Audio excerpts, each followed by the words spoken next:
Nothing right now? Okay. Okay, so today I thought I'd cover a topic, and the slides for this are already posted for anyone who wants to follow along.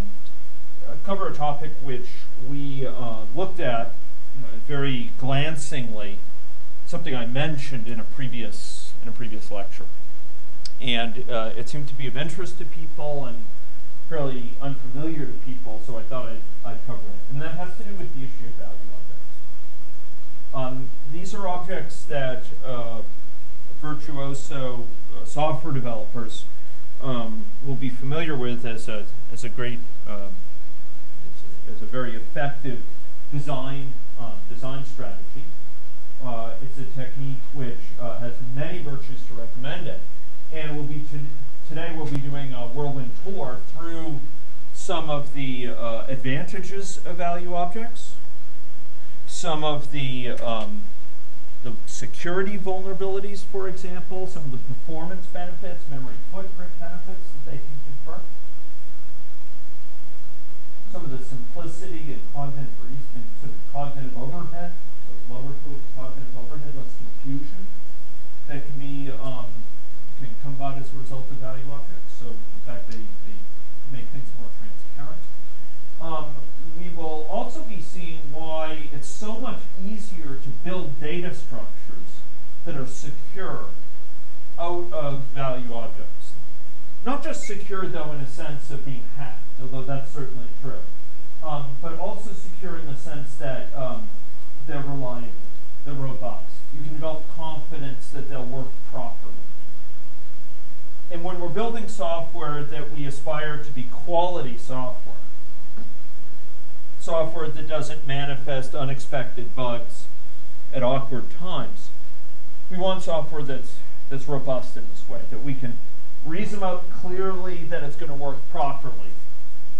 And you'll see that value objects actually permit that.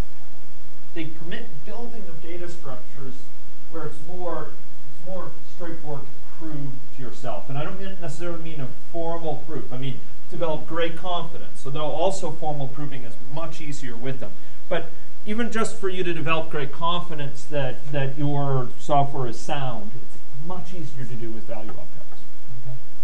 Okay. Turns out that some languages support them more directly than others. But we'll see that in just about any language, any object-oriented language, they're straightforward to produce. And in today's modern object-oriented languages, whether it's C++, or C# or Java, or any common variant, you will find good support for ensuring value objects, immutable objects. So this is about immutability, the issue of mutability, immutability. What do I mean by an object being immutable or mutable?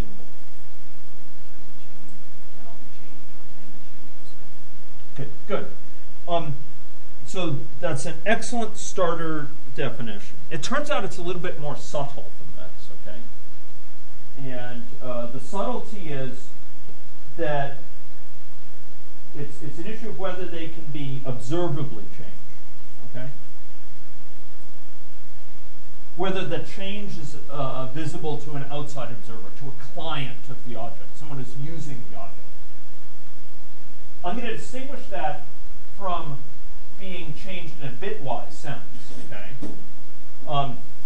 The idea here is somewhat reminiscent of the quip, if a tree falls in the forest, does it make any sound? And no one hears it, does it make any sound? If the bits are modified, but no one can tell externally, no client can tell, has it really been changed? For all operational purposes that we're going to be talking about here, what we're talking about is observable modification. So something may change. For example, a hash may be updated on a data structure.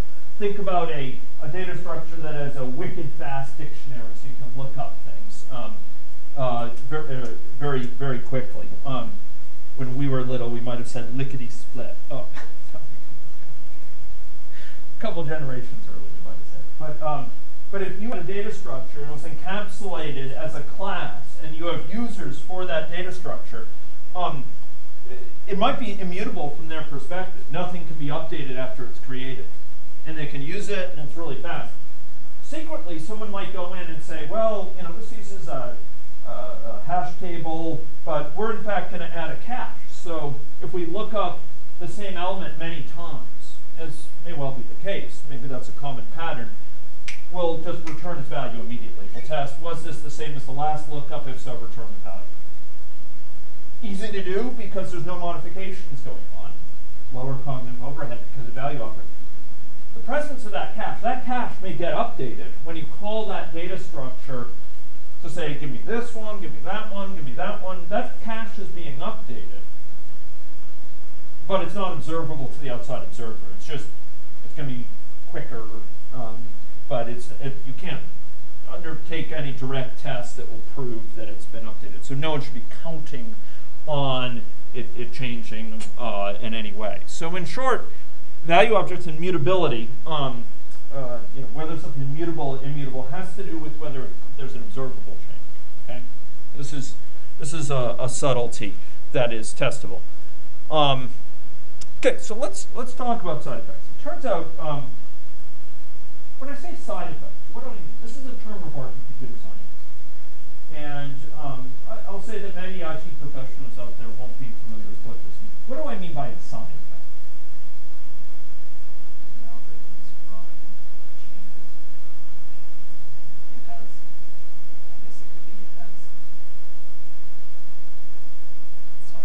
It modifies state. It changes state. It changes things in some observable way from before and after. It doesn't just return a value. There's something that it modifies that was different before and after. So would that be any algorithm that has side effects? If it has a post condition that goes beyond merely the return value, for example. So you can have tons of function calls have no side effects. Compute the square root of this number. Returns value. Okay, fine. Now, things that have side effects go around and they modify external variables, or something like C or C++ global variables, or they frob various things outside of just returning a return value. How many people in here have taken the course in programming languages? Anyone? Anyone taking it right now? A couple of people. Okay. So you're going to see in that course, have you started to do Haskell? Have you started to do Prolog? Okay.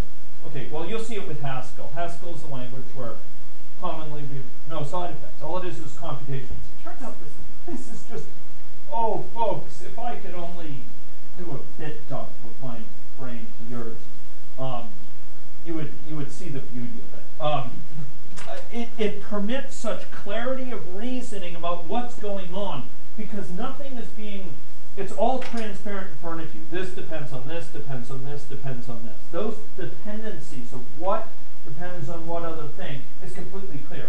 As compared to the fact where you have a set of code before you where variables are being modified in different lines, and to figure out where a given variable came from and its current value, you have to kind of look up and see where is it being modified. Could it have been modified there or there or there?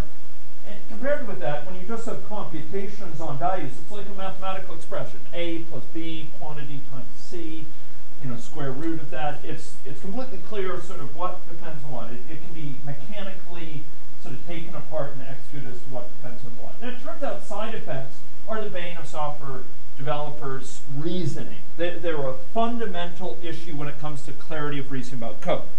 Now, some languages, like Haskell, seek to minimize side effects by design. We're not talking about that in this class. What we're talking about, though, is using side effects very judiciously. And there's a couple, what you have to realize is that they impose cognitive overhead, and we want to use them carefully. We don't want to use them needlessly. We don't want to have an object that is needlessly can be modified without our notice at any moment, so we have to sort of reason extra about where it is. If possible, we'd like to create it once, and from then on we're sure it's the same. And it turns out there's a variety of ways of dealing with side effects in languages which support them. One is the use of specifications. Okay, you say very clearly what's the preconditions, the postconditions. And you can see, okay,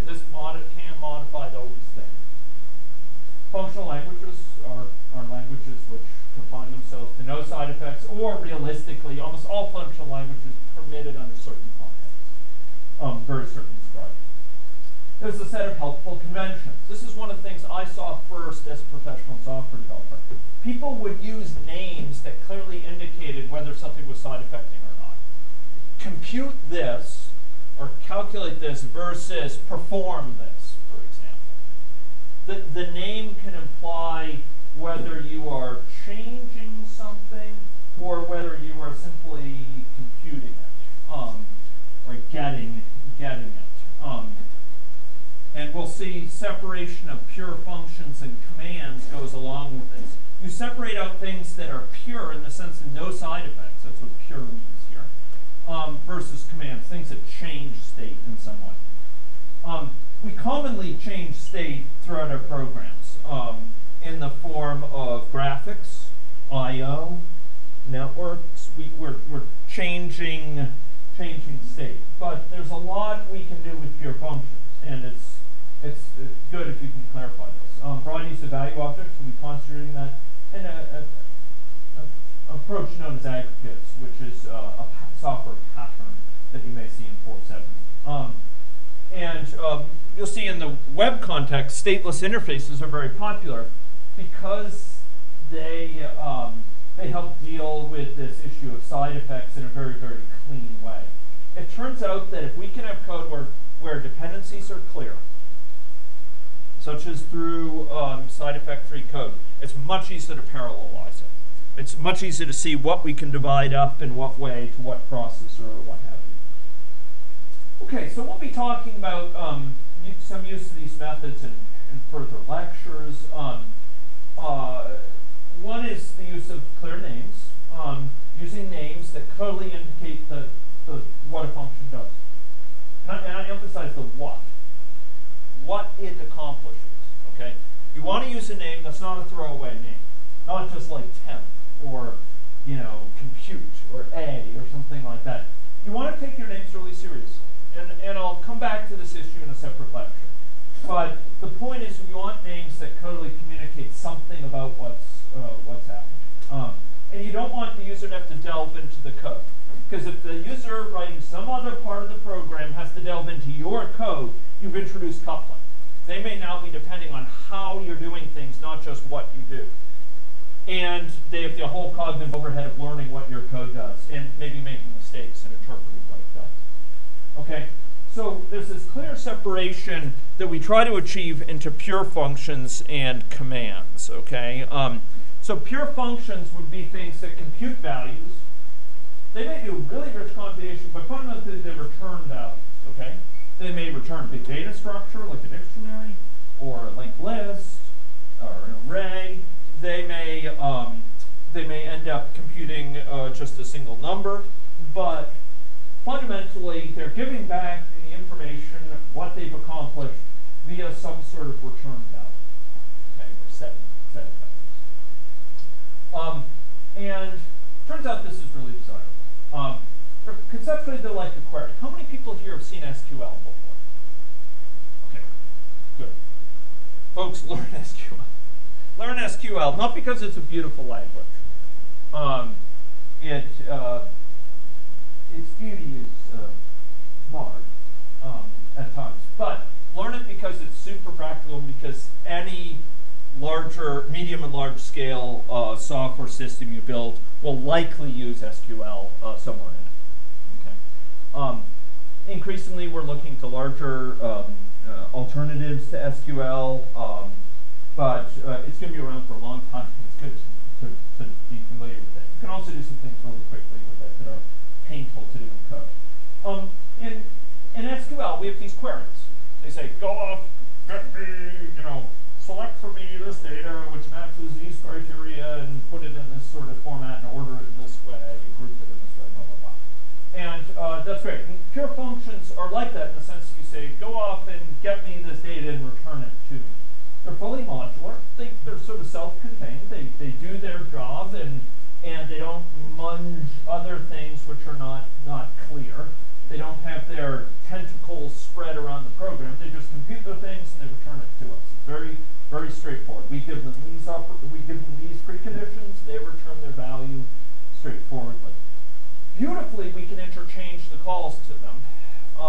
So we can have, if we have A, call to A,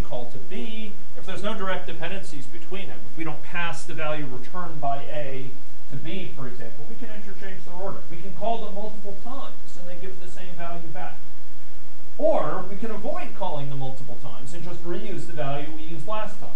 We can cache that value because we know it doesn't change. They're really easy to test. You don't have to set up conditions outside of them in some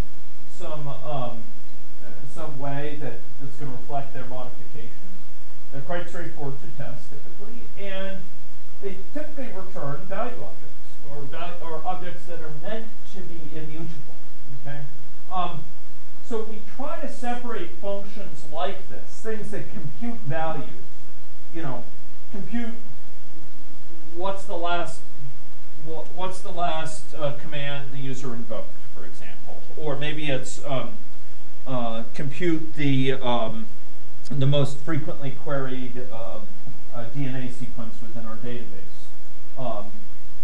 Maybe it's compute the coordinates of this picture that's being inserted, geotag picture that's being inserted.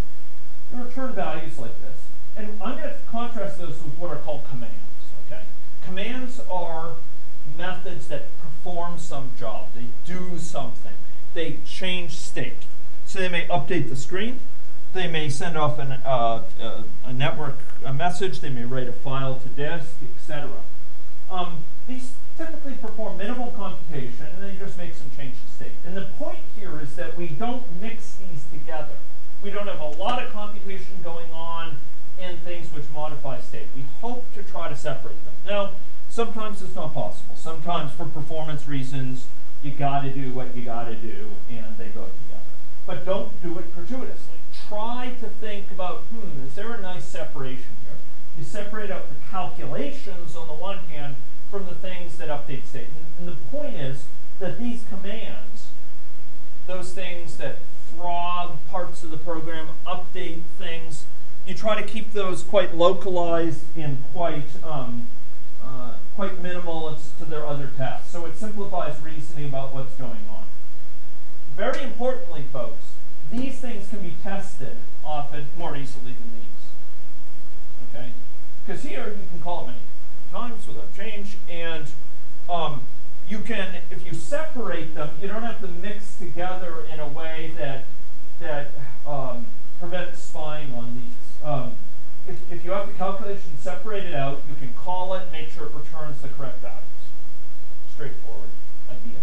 Whereas if it's mixed with a command, the only way you can do that is by kind of setting up state so it can then be modified, and then you can observe the results, and it's less straightforward. So testing these top ones is often very desirable. If your calculations are working properly, you can be in good shape. Let's talk about value objects. So any questions about that issue of pure functions and commands? Strongly recommended. You'll find other authors writing about it. You can go out there and find information. The terminology differs. You'll see the term pure functions to mean these queries, so things that are called queries in other contexts. But fundamentally, they're pure computations. Any questions about that? Are people comfortable with this notion of a calculation that doesn't change things? All it does is return a value. So maybe it computes the nearest grid point to this certain coordinate, right? Or it gives me my next location that I need to go to. Or it returns to me the domain name associated with this query string that someone is hitting for or is inserting into a field, or what have you. It extracts information, and it's much easier to think about if it's a deterministic mapping. You give it this argument, and it returns these values. You just give it different arguments and test if it's the right result. But today's focus, ladies and gentlemen, is value objects. These are immutable objects. They are often returned by or perform complex calculations. And they're particularly nice when they exhibit closures, where you can get one value object from another, and there's kind of there's a set of calculations that can be performed that all return value objects and use value objects as arguments. So these are familiar to people from other contexts. You've used these even if you don't know about it. Primitive types.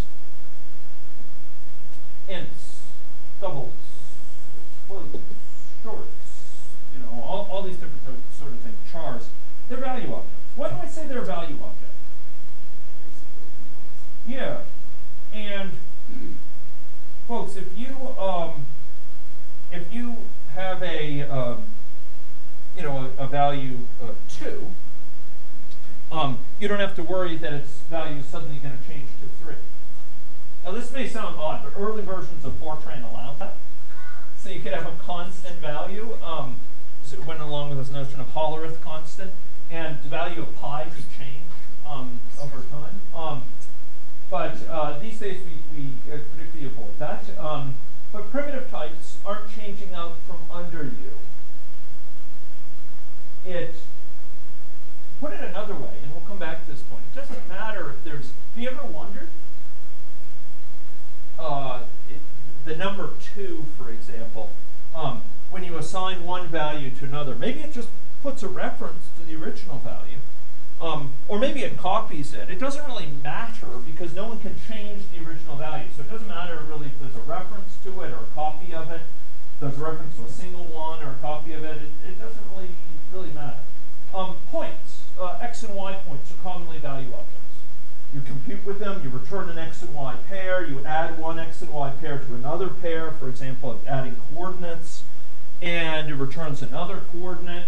You don't modify that coordinate once it exists. If you want to return a change coordinate, you just return a new one. Complex numbers, we'll see an example with that. Vectors are sometimes value objects. Matrices are sometimes treated as value objects. Once they're created, the way to get a new one is to perform some operation, say with earlier ones, and you get a new one. You don't modify the matrix in place. Strings, as compared to string buffers, and pairs of things. These are commonly value objects, not always, but commonly. Here's a complex number value object. So we have this complex. Okay? And you'll start to see some signs of value objects in the use of the term final. What does it mean, final class? Yeah, that's what these mean. Oh, sorry. Yes, you can't subclass it. And we'll come back to this issue. Why is subclassing interesting? These may be more obvious. Why are these here? That's what it is. Yeah, we're saying basically, and this is a matter of simplifying programmer understanding. Simplifying the understanding, someone comes to this, they say, oh, okay, I see how this is assigned to there. And you start to wonder, are they modified somewhere else? And this tells you no, they're not modified. They're only given their value at the time they're created, or that you could assign a value here if they weren't initialized in a constructor. And after that they don't change. That simplifies my life, because when I'm thinking about what value it returns, I don't have to worry, it's been modified here somewhere. I know, okay, whatever it was created with, it has. Okay, that simplifies my testing of this. And then I'm returning these values over time.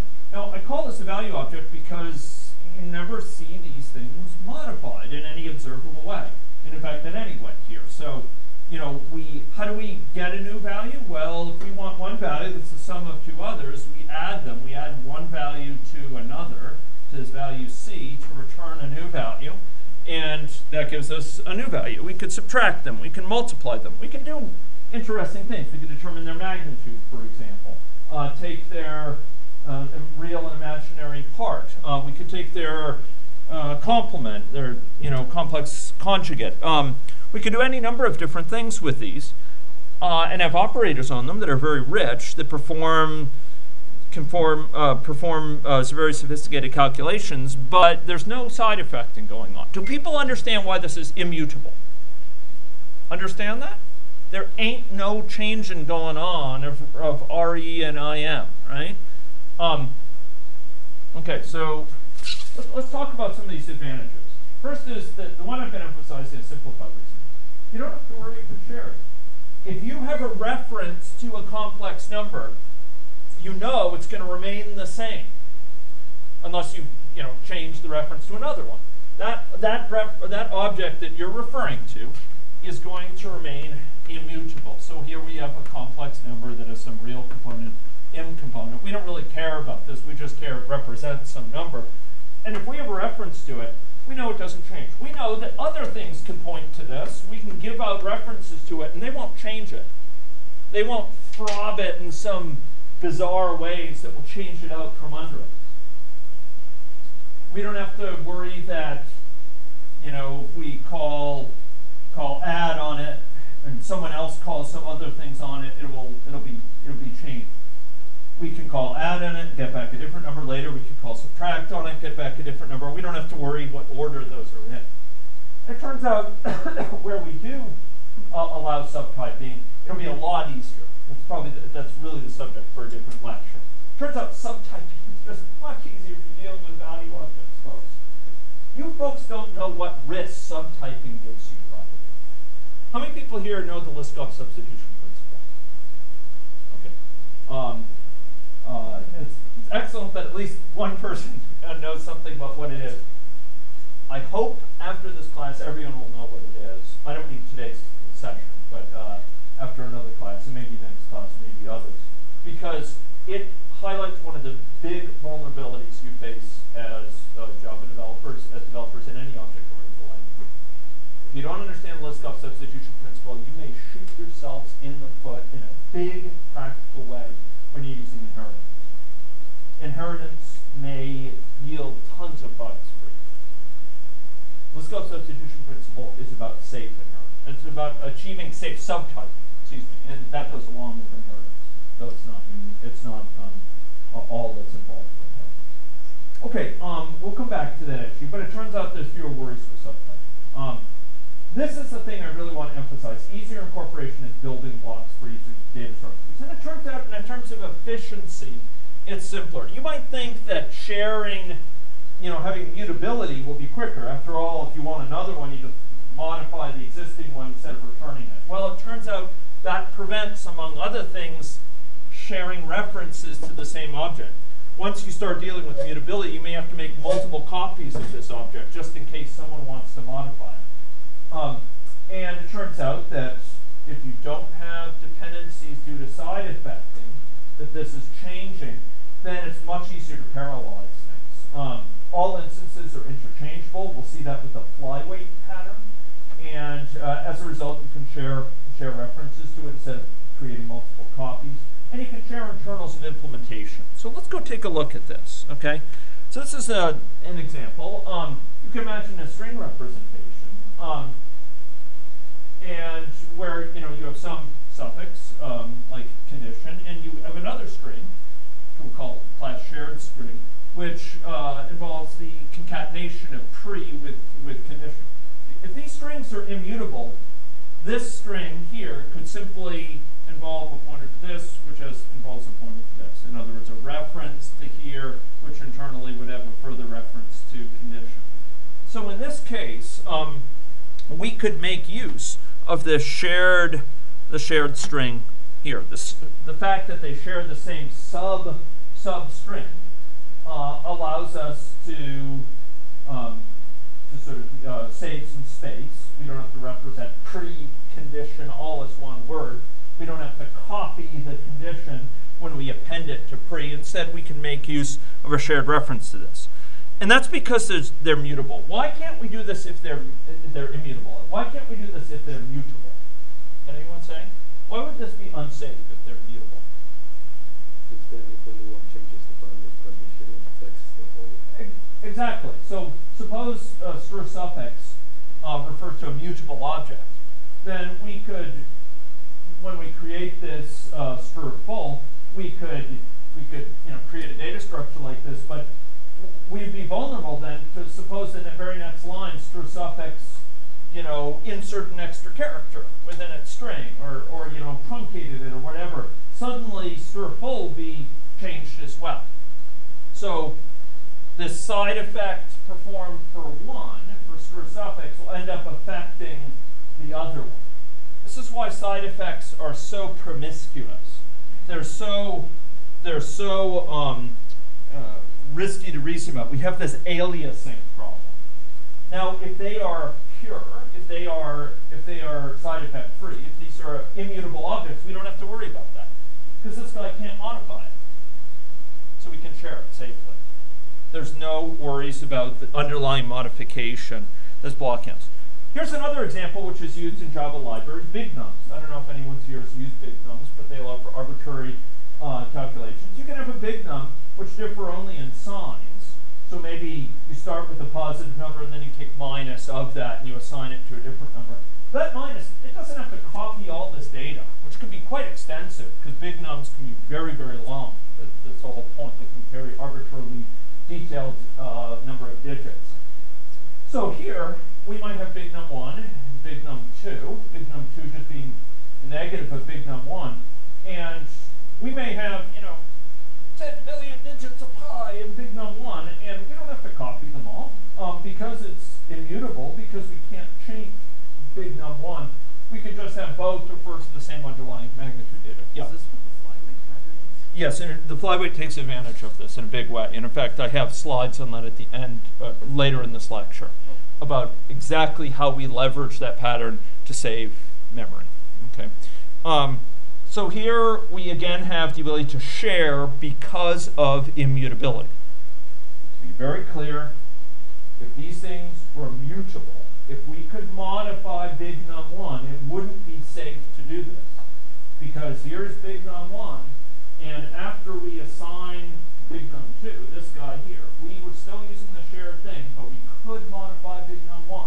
We were in that situation where it's mutable, in fact. Then later we might decide, okay, we're going to change this data. We're going to mutate that data because it's mutable. And now big num2 points to something different too. It's because it's immutable that we can share this. It's because it's immutable that we don't have to make a copy. And that counts. That counts for reducing the performance overhead. Turns out with Liskov substitution principle for safe subtyping, there's a variety of benefits. Things don't change over time, so it's very easy to demonstrate invariance properties. If invariants start true, they remain true. This was mentioned earlier with specifications. If you can prove an invariant at one point in time, you know it stays true. There are fewer post conditions to worry about. All you have to do typically is refer to the return value, because that's the thing that changes. Exceptions being that there's a cap if you want to prove that there's no change in adverse change in behavior. But if we have truly immutable, no changes at all, we just have to worry about the return value. And there's a lack of concern about sort of dependencies between methods. We don't have to have this method called before that one because they shouldn't have that indirect dependency on each other. And there may be a method called dependencies. A depends on B directly through returning a value, but they're more clear. Okay, so I want to talk now about achieving immutability in the context of subclassing. The issue here is, and we'll come back to this a little bit with our lecture on Liskov substitution principle, or a couple lectures.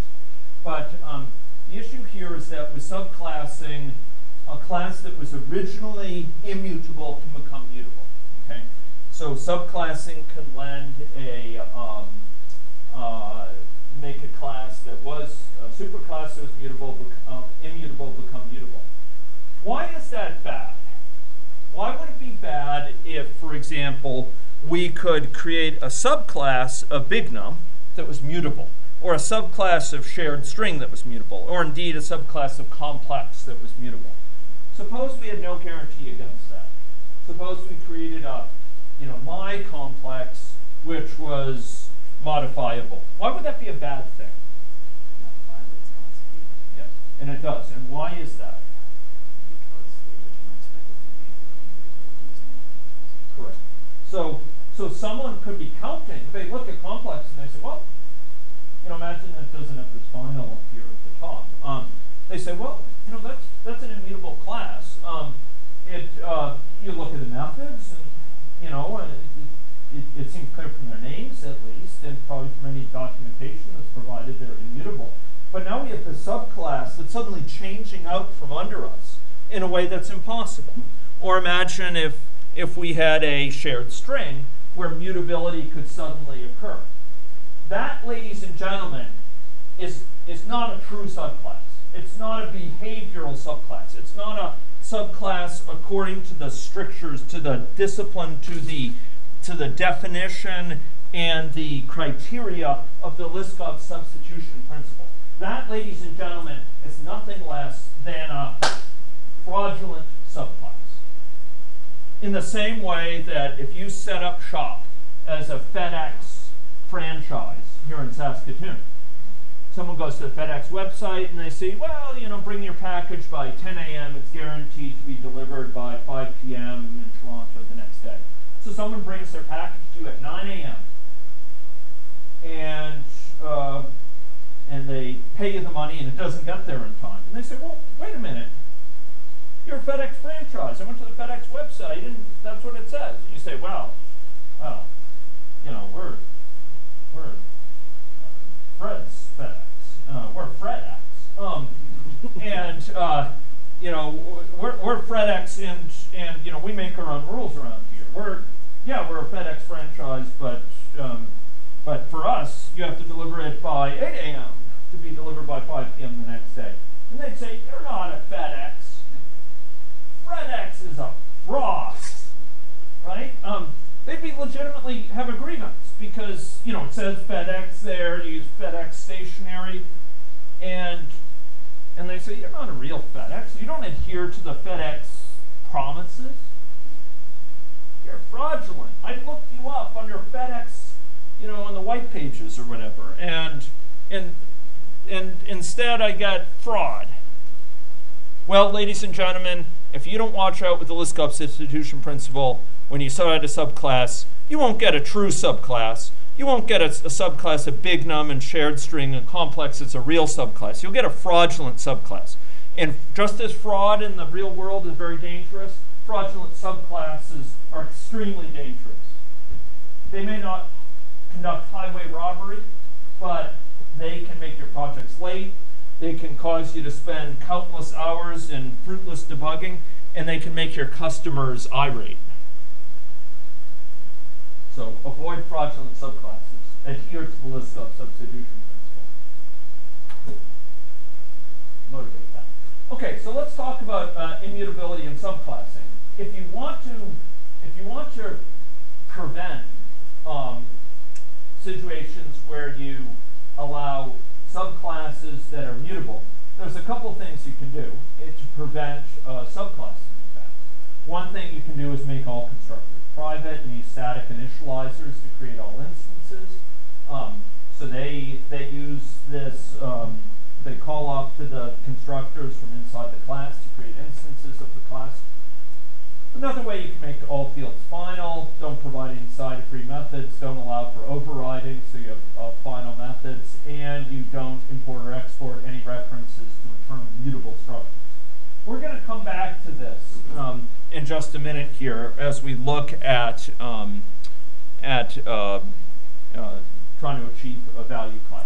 So putting aside the issue of subclassing for a few minutes, let's take a look at this class. This is a class period, and you'll notice it's marked final here. So it's a final class. There's no subclassing allowed. Here we have a class which represents an interval of time. So it's a period of time from some start to some end. And the start and end are encoded as dates. Does anyone see a vulnerability with this? Suppose we want this to be a value class.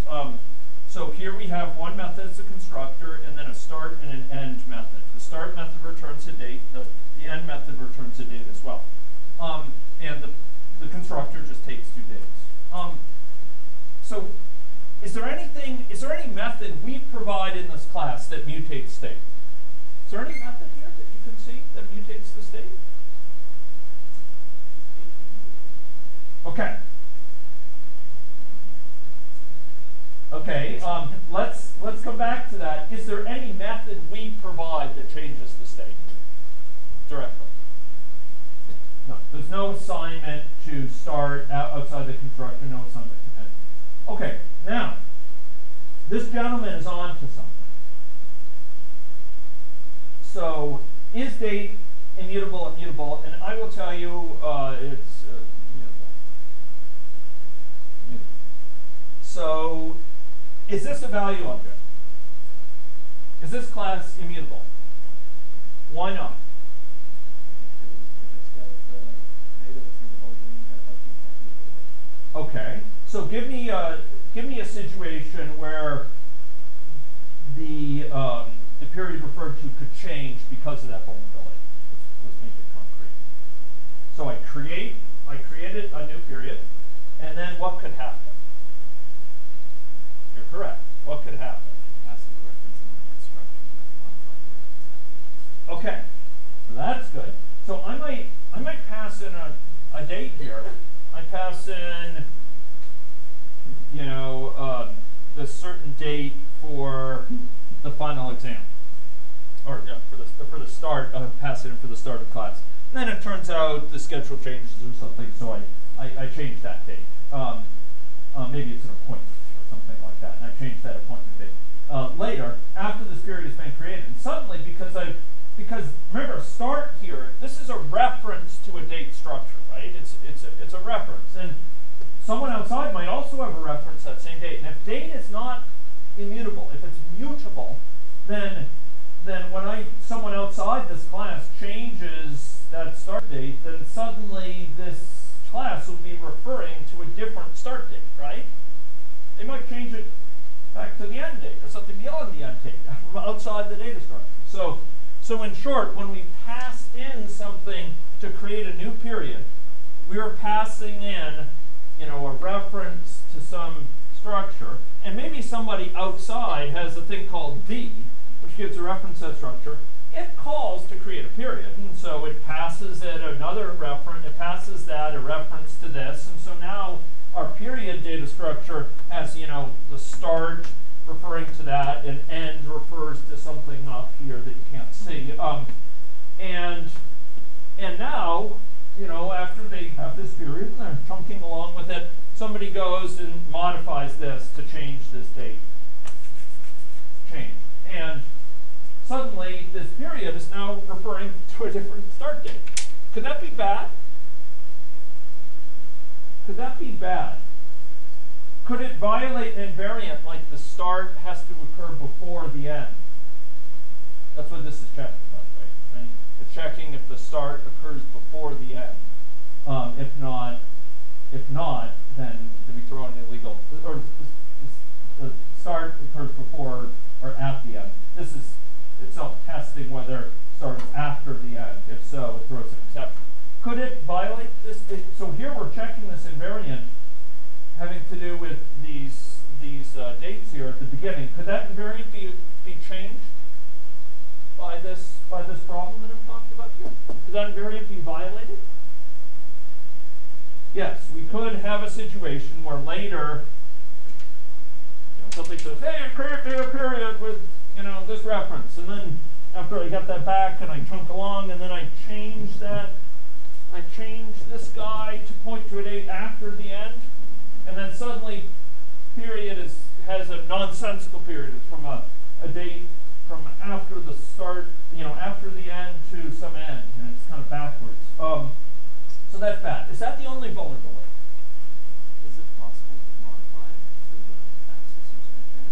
This reference that's returned, is it possible to modify? Okay. So suppose I say, okay, return start. So now I've got a reference. So suppose I didn't pass it in, you know, anything. Suppose there was no external reference to the thing I passed in, and I just created a period which went from one date to another. But then I call get me to start, and it returns a reference to this thing, and I happen to call that reference also D. Could I do mischief then? Accidentally? Could I end up violating the invariant? Is it not possible? Is it not passing the final reference, or is it still passing the? No, it's passing mutable reference. It is. Oh, it is still mutable. Yeah, this is mutable. This is mutable. This field is final. Oh, okay. You can't change the reference contained in this field, but this is returning a mutable reference. It's not a reference. Okay, yeah. Did you program in C++ before? I've done both C++ and Java. Okay, so there is in C++ there's a distinction between a final pointer versus a pointer to a final piece of data, and you may be getting a bit confused because this is saying this final date start is just saying that that field is final. You can't insert a new reference there. Okay. So in short, because of this vulnerability, returning start, returning end there, that's a big vulnerability. That's a big vulnerability because somebody could then frob it. They could get back that value and change it, right? So here's the constructor. So this is a bad thing that can happen. You created a new date, you create a period from one to the other, and then after that you change the year to the year 78. My history is fading, so I'm not sure what happened, but maybe that's when son of Augustus assumed the position or something. Okay, so can people see why this is bad? Because suddenly we've changed what period this refers to. Our period has suddenly been changed just because we've changed the date pointed to by n because it was using that. Here's a second vulnerability. So we have a start and an end, and we created a period, and we just retrieve that, and we set the year. So both of those are vulnerabilities. So how are we gonna fix these? Can anyone suggest a way to fix these? Instead of simply copying the reference and constructor, copy the reference. Good. So we might do something like this. Clone. We could clone it. So we might clone what's passed in, right? Would that be enough? What else do we have to do? The accessor needs to do what?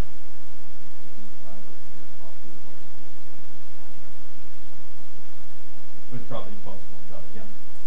I can't speak for Java 7, but I don't think they support that either. Is it possible in Java to pass a client? I don't believe it's possible to do that, but I don't know what the latest Java 7 standard is if they somehow added that, but I don't believe so. I believe it's not possible to say this is a reference to a final object. Okay, so in short, we'd have to add a copy to the constructor. It turns out we're not quite out of the woods yet. One issue is that there's still a race condition. It's possible that this will be passed in, this will occur, this check will occur, and then somebody will frob it just before it's actually copied here. So someone may change end so that this reference is not true just between these 2 points. So it would be better if you did this clone first and then tested the results on the clone value. It's reducing that risk that this thing will end up being frobbed in a way that yields illegal relationship between start and end before you copy them. You should copy them first, okay? So copy the object before the check. And that will certainly lessen the vulnerability. But there's another vulnerability. It could be that they are a subtype of date, which defines copy. Now we're getting into the clone differently. Now we're getting into sort of a little bit of paranoia that's useful when thinking about security vulnerability. So if we were concerned that there might be malicious intent, then how do we know that a subtype of date, which is possible to create a subtype of date, is going to define clone to do the things we want it to do, to actually create a full clone? If we really want to, normally we simply trust that other types adhere to list-off substitution principle, but if we want to guard ourselves against malicious code, hackers don't necessarily adhere to the list-off substitution principle. They don't adhere to principles of fine software engineering and ethical standards of conduct. They'll do whatever they want, and creating a subtype of date that is deliberately done to expose vulnerabilities is something they could do. So here, one of the things we could do would be to we could create a known instance of a class of date and copy the fields from the thing that we suppose to be a date, the thing that's passed in here, the thing that's accepted here. We could actually take that in create something we know to be a date, a true date, and copy the field so that it's initialized with all the values from this and discard what was passed to us. That, ladies and gentlemen, is being paranoid at a level that would protect us against maliciousness. So, you know, here we could do something along these lines. By the way, these are from Effective Java by Block, which is a fantastic book. Get edition 2. Wonderful book by one of the people in the Java team at what used to be Sun Oracle.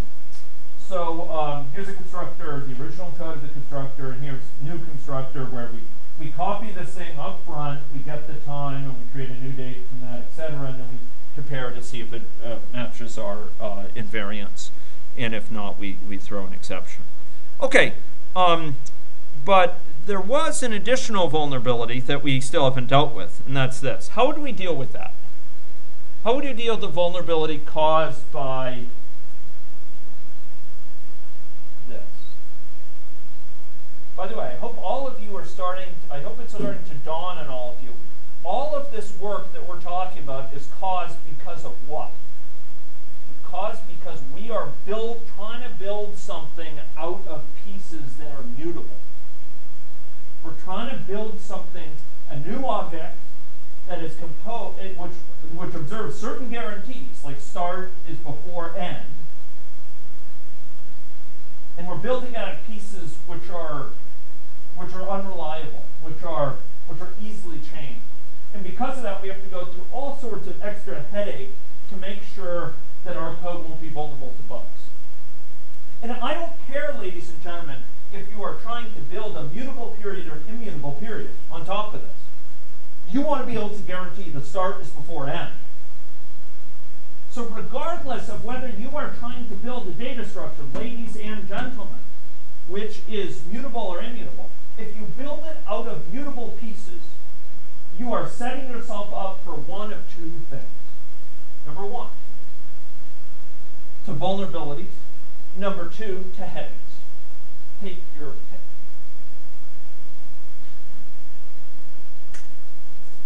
Okay, so here we had the constructor vulnerability. Let's talk about the accessor vulnerability. How would you propose fixing that? How can we fix that? Building on some of the principles we just applied for the constructor. Return a copy.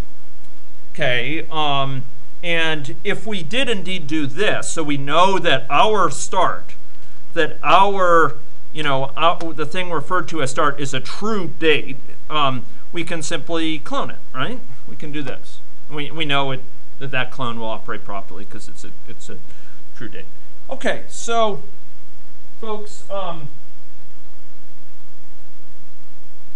first lesson here is if an immutable object, if something you're trying to create to be immutable uses mutable objects internally, you make sure that they're not shared with any parties.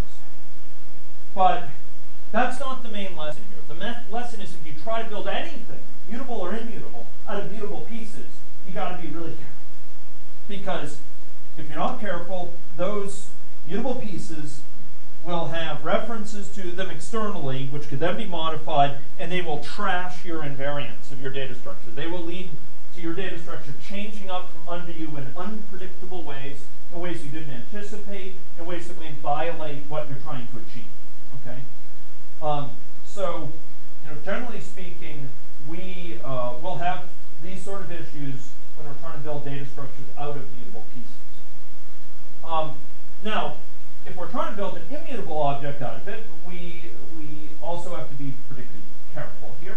We have to have copies when passing objects in through the constructor or out through the accessor methods. Anything that passes back internal data, we have to be careful about anything that sets internal data, like in the constructor, serialization and deserialization methods.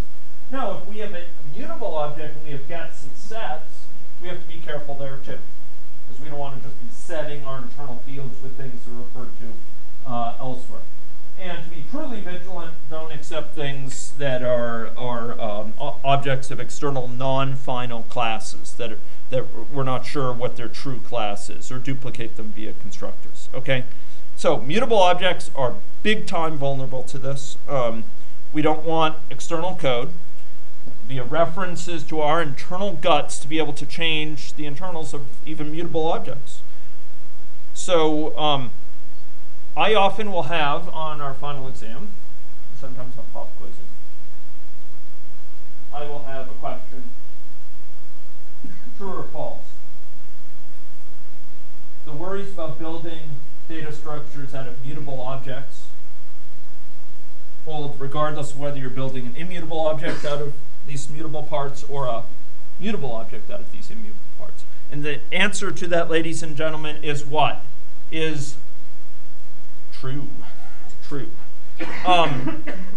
So immutable objects, ladies and gentlemen, make more convenient and transparent building blocks. If date was not mutable, we wouldn't have had to go through all of that. Regardless of whether we're building an immutable structure on top of it or a mutable structure, we just wouldn't have had to worry that suddenly start will be after end. We don't have to worry about damage caused by inadvertently exported or imported references to immutable objects. These references are harmless. The objects they point to cannot change if they're immutable objects. Just fewer interactions to worry about. We don't have to worry about what other pieces of code will mutate these objects pointed to by these references. Okay. We have decoupling of issues. Now, I was going to talk about the flyweight as an example of a value object pattern. The idea here is, suppose we need to do something like store info in a massive number of particular cases. Maybe it's a web page, characters on a web page that's really, really long. Maybe it's a PDF document.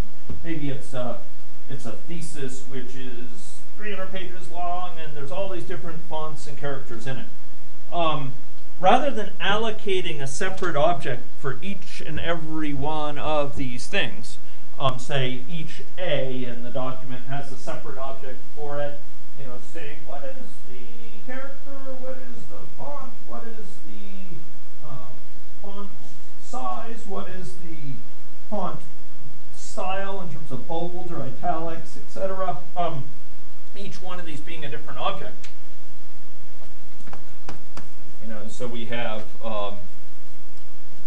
something like, you know, class, and each of these would have by default perhaps a separate separate object here.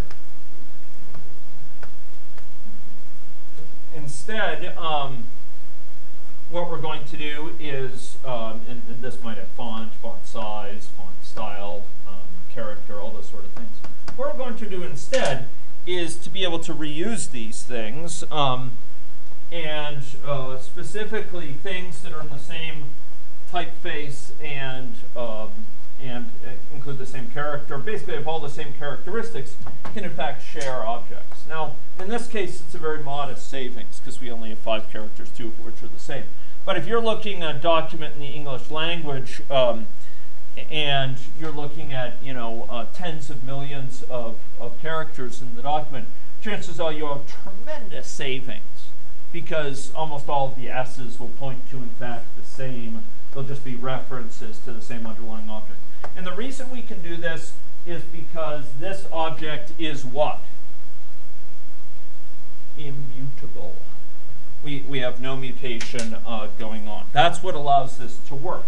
If this object were mutable, suddenly, you know, this one could be changed, and yet it would end up, if we shared it, it would end up changing all the others. So we need references to separate ones of these. If these things are immutable, these things referred to by the flyweight, they have shared references to a common underlying object. It's because that's immutable. We know that it's not going to be changing out from under us. Okay. So this is created once, up front, when it's first created in its constructor, and from then on it's just used. From then on it's only read. So time is running on, and I need to leave you for your meetings here. I provide some more information on this flyweight solution and provide an example associated with it, which is drawn from the Wikipedia entry for that. At this point, I want to come back to this point I made at the beginning of class. When we say no side effects, what I really mean is no externally visible side effects. There shouldn't be any apparent changes from clients when I'm talking about a client of an object, I'm talking about someone somewhere in the code, some bit of code is using, say, a reference to an instance of a class. It's using a reference to an object. And that reference is being used by this client in a way that they see only the interface to that class. In other words, they see the methods that can be called and what they return, etc. And what we want to achieve here in terms of side effect free immutability is just that that client can't tell something has changed. And I gave an example of maintaining a cache or optimizing an internal data structure, changes of things for efficiency reasons, which are going to be invisible from outside. So maintaining a cache, that's completely fine. The external party doesn't see the cache. All they see is it's quicker, and typically that's not going to be a violation of their assumptions. Consider, for example, an immutable string representation that caches the index of characters in the string that are commonly looked up, or cached as hash code, so it doesn't have to be recomputed every time. Remember, because it's immutable, the string representation, once you compute its hash code once, it's going to be the same all again, so you might as well just cache it. Same thing with indices. If you're asking, what is the first question mark in this query string, and that's represented as an immutable object, then you can ask, the next time you ask, it'd be at exactly the same point, so you can cache it comfortably. That's one of the beauties of caching in immutable objects. You know that it's going to come back to the same value. I think I'll leave it there and let you folks meet for your